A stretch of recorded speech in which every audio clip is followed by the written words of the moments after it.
going to look at labor. We've already done the first trimester, second and third. Now we need to see, because this is what everyone has been expecting throughout the 9 months. Everyone was expecting labor, delivery, and the bundle of joy that comes after your labor. So when does labor start? How do you know you're in labor? As we had seen in the previous video, labor can start anytime from 37 weeks, 38 weeks, 39, 40 weeks, up to 41 and 42 weeks. Any labor that starts before 37 weeks, we call that preterm labor. And there's usually a danger with delivering the baby who is still premature. But in the third trimester, there are 3 main signs of labor that might signal to you that you're in labor, because you'll be at home, maybe you've never experienced it before. One of the symptoms is pain, or what we call contractions. Number 2 is a mucus plug, or you see a bloody discharge. And number 3 is the water breaking, that is the draining of the amniotic fluid. I'll go through each of them and how it happens. The pain are usually very characteristic. The pain of labor, you get contractions, you feel like your abdomen is very rigid and it's painful, and this will last not more than 1 minute, sometimes 20 seconds or 40 seconds, compressing on your abdomen, then it releases. Then you'll rest for like 10 to 15 minutes, no pain. Then again it comes. Then after a few seconds, it goes away. Sometimes you have pain in the abdomen that might go into the back. They might radiate into the back, so you might have back pain as well. Now, this pain, as time goes by, it becomes more frequent. If it was taking 10 minutes, now it's taking like every 5 minutes you get pain. Every 3 minutes you get that pain. As labor progresses, when you get close to delivery, now your pain will be more frequent and it will be more intense and it will last for longer. So as labor is starting, pain is mild, then it becomes moderate, then it becomes severe. Now, at the initial stage of labor, majority of women do get a discharge, which is slightly blood-stained. We call it a mucus plug. So you might be just sitting or walking or sleeping and you see some bloody discharge that has come out, or you just find it in your undergarments. We call that a mucus plug, and commonly it's accompanied by pain.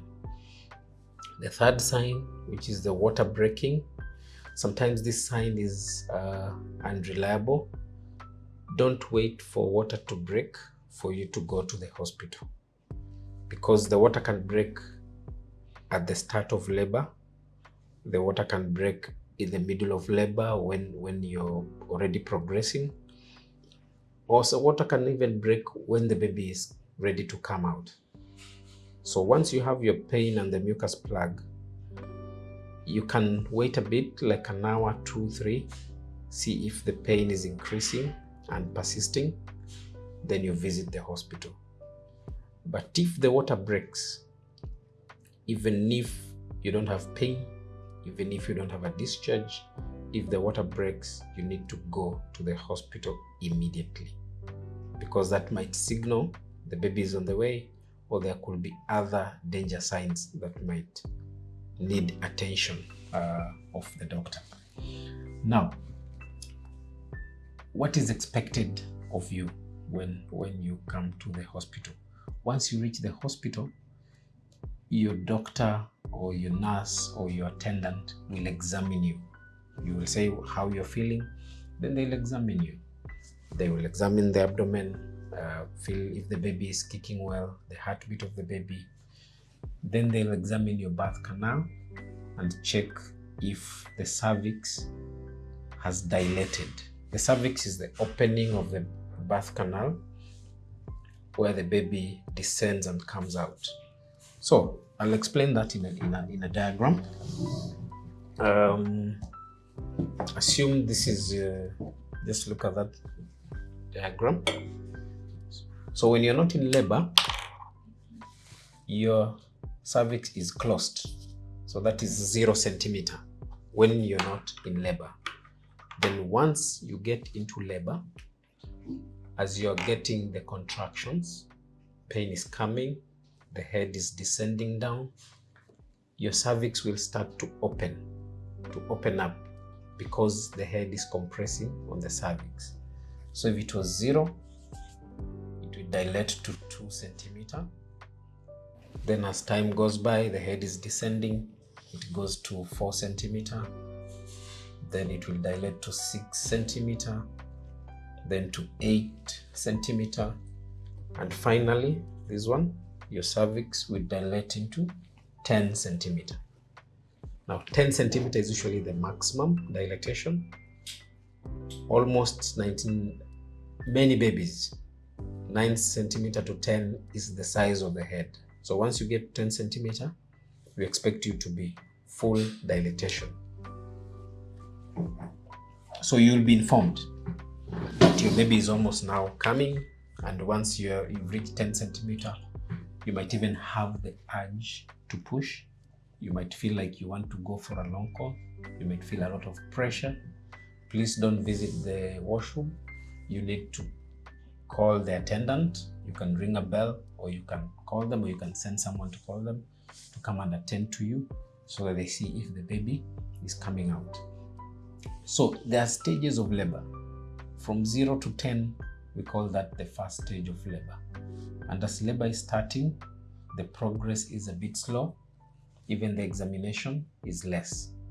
But when you get to around 6 centimeter to 10, we call that active labor. Labor is a bit faster. There will be frequent examination, and everyone is expecting your baby to come anytime between 6 to 10 centimeter. So the examination will be frequent. And there are things we look out for during labor. When you reach 10 centimeter, we call that the second stage of labor, because that is when now we expect the baby to come out and you are delivered. Monitoring is very important during labor. So as you're being examined, they will be explaining to you what is happening and telling you what is expected of you. We usually encourage mothers to walk around during labor so that the head can descend, and also you can divert your attention. That's why we usually advise you in the 3rd trimester to walk around. In the same breath, during labor, we encourage you to take early labor. You take meals, light meals, or even juice or porridge, so that you can have that energy to push the baby when the baby is ready to come out. Now, all these things you're supposed to discuss with your doctor during pregnancy. There's what we call a birth plan. By the time you go into labor, you need to have a birth plan, and you discuss with your doctor. And the birth plan includes the process of labor, what I have explained. A birth plan includes place where you're going to deliver. Don't get to 8 months, 9 months, and you don't know where you're going to deliver. Who is going to deliver you? Is it going to be the midwives or the nurses who are going to deliver you? Or do you want a gynecologist to be among the team that is going to deliver you?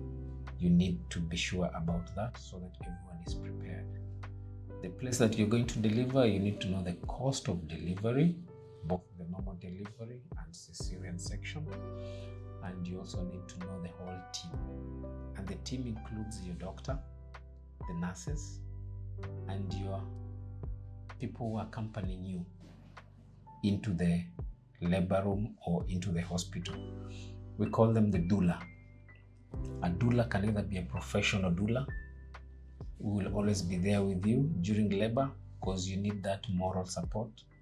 You need someone you can talk to. You need someone who can encourage you. You need someone who can rub your back to reduce the pain. And this one should be discussed during pregnancy. You might want to come with your mom, your auntie, maybe a close friend, Some do come with their husband. Most labor wards, they will allow somebody to accompany you. So you have to discuss that.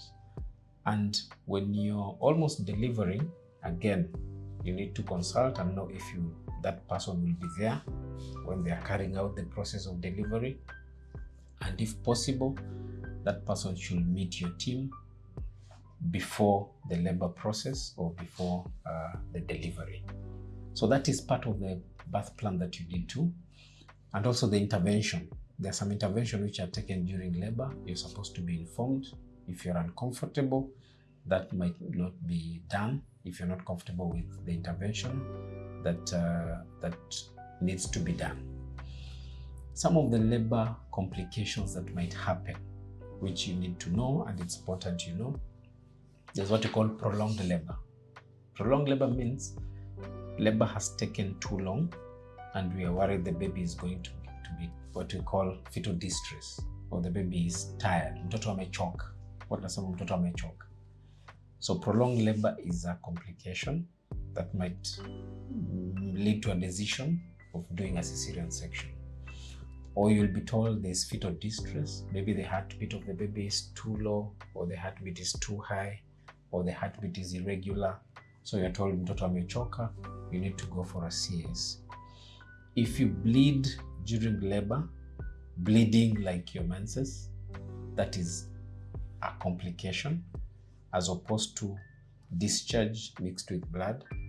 If you see frank bleeding, that is a complication, can happen during pregnancy because the placenta might detach before delivery. Another complication is what we call meconium.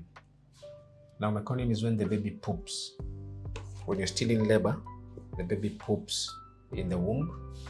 Then when the water comes out, that water appears green in color instead of being clear.